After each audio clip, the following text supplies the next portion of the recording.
Nuit de combat contre les flammes dans l'Aude. Une bataille acharnée menée par les quelques 2100 pompiers mobilisés contre ce gigantesque incendie dans le massif des Corbières entre Carcassonne et Narbonne.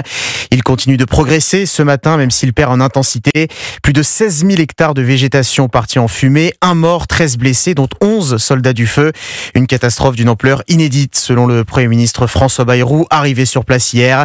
Et effectivement, Margot Bongrand, vous êtes l'envoyée spéciale d'Europe 1 dans l'Aude. Ce feu est tout à fait exceptionnel.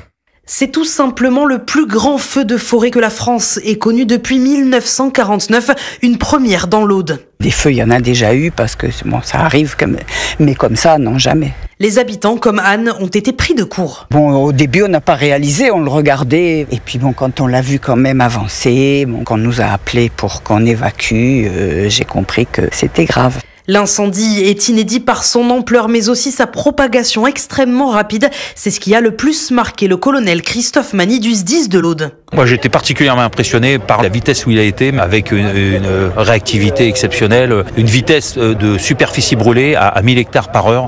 Depuis 50 ans, on n'a pas eu ces bilans-là sur l'Aude, donc on est vraiment des feux d'ampleur. La doctrine nationale consiste à traiter les feux de forêt avant qu'ils ne dépassent 5 hectares. C'est le cas dans 95% des cas, mais cet été, l'Aude tombe à 88% à cause des conditions météo et de sécheresse exceptionnelles. Margot Bongrand, envoyée spéciale d'Europe 1 dans le massif des Corbières, où tous les moyens aériens nationaux sont mobilisés pour lutter contre les flammes.